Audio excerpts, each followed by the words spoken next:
What is up, DG Army? Nethervoid, also known as John, back with some more patch videos for you, patch 8, and this is the SU-122-54, the new Tier 9 tank destroyer on the Russian line, and I'm on the highway map, standard battle, a new map that kind of came out with, I think it's 7.5.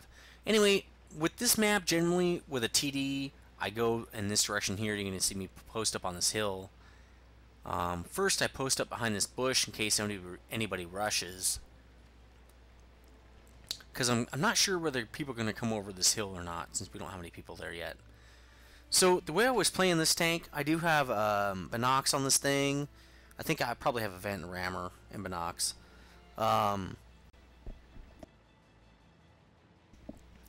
Is basically, I was playing it kind of defensively at first because I wasn't sure how it would do. Now, the gun on this thing is pretty awesome. 268 pen, 440 damage. Really awesome for a Tier 9. 440 damage is actually not too bad, and it actually has a pretty good reload speed if I remember correctly. Let's see here. So I'm being pretty aggressive here. On the test server, people are generally very aggressive. This is patch 8.0.3 from the test server, so things might have changed, but I know the gun has not changed. I just checked that. So we finally got some enemies, Patton and the E75 up here. Again, let's just change the settings real quick. Now that I know how to do this, actually. Marker. Actually, that was fine the way it was. And enemy team, that's what I want. Enemy team, vehicle type. Every time I zoom in, it kind of, the cursor generally resets itself. So anyway, so I'm going to try to get some side shots on these guys. Now here's a super Pershing. Top of the turret, probably not going to get a shot on this guy. But I'm going to go for it anyway. I'm right next to him. I hit the dirt. Not really that far away from this guy, so that should have been an easy hit. Except it was the top of the turret, which could be a ricochet. I could miss like I did. I hit the dirt. Now, here I don't have enable disable sniper.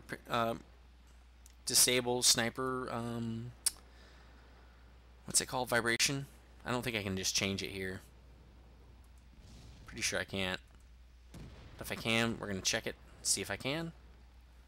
Right. So now I've disabled it. Well, these games I did on the test server with these TDs, I did not have it disabled. So, thanks for the commenters in the last video telling me how to disable it, which is really just the same as always. So it won't disable it in this replay anyway. That's okay. So we're pretty much holding off this push over here on the northwestern side. E75 Patton and a Super Pershing, which really should easily be able to push a couple of TDs out of the way. Super Pershing, nice damage on him right there from the side. He really should be putting all his forward armor toward me. I just got a ding off him. This thing has pretty okay armor. They just did nerf the 263, which is supposedly like a super beast. Like it was not being able to be penned. Again, he's given side armor and back armor, so he's dead. The Patton is at least giving front armor, except right there. Did get a shot on the side of his turret. If I did not have sniper vibration, I could have probably hit him.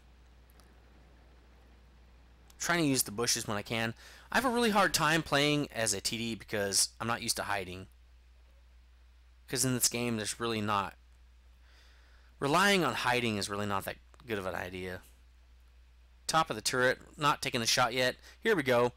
Right in the turret ring there where the soft armor is. Bam. So here's an 8.8. Got to get him out of the game. Bam! 510 damage on this 8.8.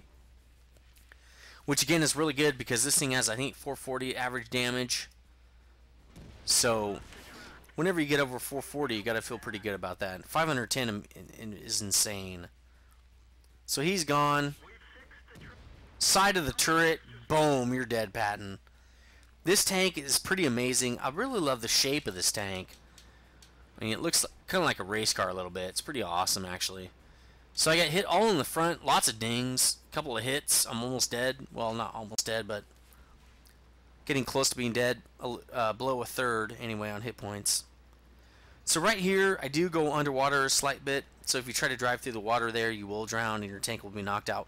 Really, what it is all your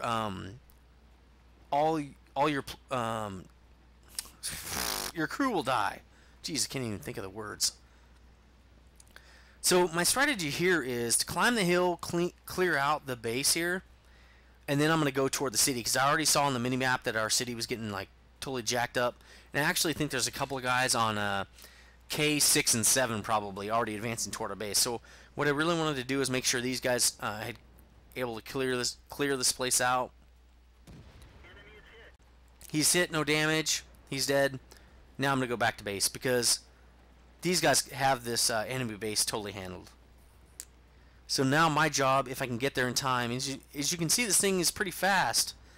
60 down a hill on the flatlands, getting like 30 to 40 to 50 here. Looks like mid 40s. Pretty fast for a TD. And that's pretty much this line, is fast TDs, accurate guns, nice penetration, slightly low damage compared to the other line. Which everybody knows that these super guns are where it's at. So you want to have tanks with a super gun, especially mobility.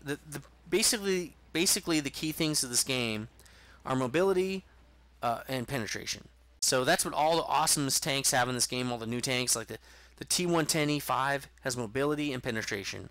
This tank has mobility and penetration. The 263, which is the tier 10 after this tank, mobility and penetration.